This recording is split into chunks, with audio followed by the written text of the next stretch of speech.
It is the A-Team Sports Talk 790. Adam Wexler over there, Adam Clanton right here, and we are joined by a couple of guests, actually, as Radio Row is going on down in New Orleans. Goldy is there, and we are going to be joined right now by probably, this has got to be one of the most unique interviews we've ever done. I think we're about to be joined by the greatest sports team in the history of Miami professional sports. Well, yeah, that's a given, right? Paige VanZant and Hannah Goldy on with us right now. Ladies, how are you guys doing today? We're doing great. We just flew in for all of this incredible chaos, and we're here to do interviews and talk about our new fights coming up. Yeah, super excited. That's the best word for it, right? Because where you're sitting right now, I'm not there, but I already know what it looks like. It's just people everywhere. It looks like somebody kicked an anthill, right? It does, yes. But it's all the best people, right? Everybody in media here to just promote sports. Yeah, very good-looking people. Well, you two are two of them, obviously, as everybody probably knows and is aware. You. But let's start with Paige. When news comes out about you, and people are like, "Wait a second, what? She's back?" Is that kind of the reaction that you felt like you got? Like, I'm going back to MMA. People are saying she's going back to MMA, or was this like expected for you? Is this how you thought it would all go down when you made that announcement?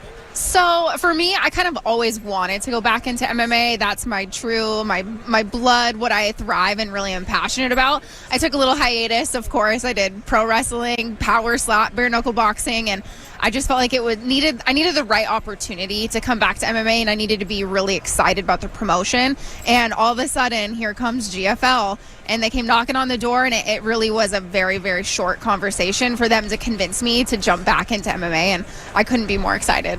GFL, for those who don't know, Global Fight League. You're talking about the opportunity needing to be right. You're making it sound like the conversation went like, hey, Paige, we'd like to talk to you about, I'm in. I want to do it. Why was this the right fit for you? So I was excited about the organization. There's certain things that they're doing that no other organization is doing. Like, they're doing a 50-50 rev share with the athletes. They have insurance for us. They're really making it basically like other sports organizations, but for fighters. And that's something we've never seen before in the fight world. And this, to compare for, the football fans out there, it's going to be like an NFL season. So we're actually going to have teams where you can invest and follow a team, and hopefully the team at the end of the day, Team Miami, is going to come out on top. Team Miami, Team New York, Team London, Team Dubai, Sao Paulo, and Team LA. So you're part of a team, Paige, you and Hannah. Why are you wanting people to get behind Team Miami? What do you have to offer? Why are y'all going to end up on top? Of course, we're Team Miami, so I think people should tune in to watch us. I think that's a pretty easy sell. Yes. But beyond that, I just hope people get excited about the organization. They're really treating athletes extremely fairly. They're taking us in and doing what you see all these other sports leagues have. From what I understand, like the NFL, it's a 50-50 rev share for the athletes, and we're going to be taken care of outside of just competition season. It's going to be an opportunity for us to feel taken care of as far as insurance and rev share and think about retirement. It's something that nobody else is doing. And for Team Miami, I think you got to look at the roster and just see how many incredible, talented fighters there are, and so many fighters you've seen or were fans of in the past are now resurging because they're so excited about this GFL. Absolutely. Junior Dos Santos, Thiago Santos, part of Team Miami as well. It's a good roster. Very good roster. We're talking to Paige VanZant. We're talking to Hannah Goldy here on Sports Talk 790, the Global Fight League, the startup, if you will. You said that about taking care of the fighters and how they're treated, and it just seems like, I think maybe just the casual fan would think, well, yeah, that's what leagues are supposed to do. That's not always how it goes, and you guys have both, you've had experience with different organizations. How much or how important was that, especially at this stage of both of your careers? Honestly, for me, I think as fighting is really growing as a popularized sport, football's been around for so long and gained this momentum. It really just takes one person to change it. Like in boxing, now you have the Muhammad Ali clause where managers aren't able to completely rob their fighters. It really took an organization to come in and change the rules and change the game, and that's what we're going to see. But I think it's just time.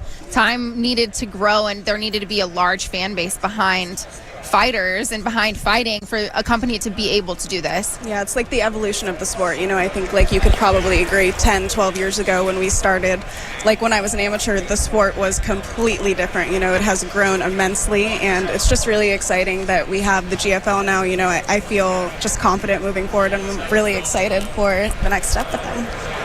MMA, slap fights. Like, I mean this in the nicest way possible because I ask this of pretty much every fighter that I've ever interviewed. You kind of have to have a screw loose to do this kind of stuff, right? Yes, absolutely. Expand on that, though. Like, how do you even decide, all right, I'm going to wake up today and I'm going to just fight somebody basically to the death, even though it's not really? I kind of fell into fighting. My original story, I was a dancer and cheerleader in high school, and found a gym. Ken Shamrock, a legend in the game, put me under his wing and told me if I stay at this and if I really commit, then I have a future in fighting. And one thing led to another. All of a sudden, I was 19, signed to the UFC, 20 years old, made my debut, and Power Slap, that was another funny one. Watching Power Slap, I said, I will never do that. Never. It seems insane, like crazy. I still say that to her. I'm like, I don't know how she does it. She loves it. But then I get a phone call, and I'm like, oh, you know what? That sounds fun. Let me give it one try. Let me just do one and see what happens. Won it. It was incredible. I was having the best time. And the difference between Power Slap is, the nerves are, that's the worst that's going to happen. Okay. Yeah, what's in an MMA fight, right? There's so many different variables. Yeah, in MMA fights, there's so many different variables. You can, break your knee or your arm or bones. You can literally roll your ankle walking out to the cage. I've literally been at a fight and a fighter got injured backstage warming up, I guess. So, this might seem like a dumb question on the surface, but I'm asking this legit. What's worse, getting punched in the face or slapped in the face? So, there's a difference. You know what? There is a complete difference. I will say, slapping stings worse, but there is nothing like getting hit in bare knuckle boxing. Like when I did bare knuckle boxing, getting hit with a bare fist is everything is easy compared to that. Every single punch feels like you're getting cut open. Yeah, I was gonna say my 7-year-old son hit me bare knuckle a couple weeks ago, and I was like, I'm good. Yeah. Yeah. All right, this is also going to be ridiculous, but I'm going to say it anyways. I hate the fact that either of you get hit in the face because that's to me, it's like taking a sledgehammer to a Ferrari. You're both too beautiful to do something like that. Come on. Hey, I think we're too beautiful not to. Yeah, exactly. Like you said, it takes a crazy person, and we got to get our crazy streak out. Absolutely. You Just mentioned- be happy we're not punching you in the face. Well, you're more than welcome to. I mean, if you want to come to Houston and punch us in the face. That took a turn. I was speaking Paige for may him, slap you. not for me, of course. I would never be involved in such a thing. You're there on Media Row. It's obviously, as we mentioned at the onset, a little bit out of control. I have no doubt people will be stopping you so they can take pictures with you guys.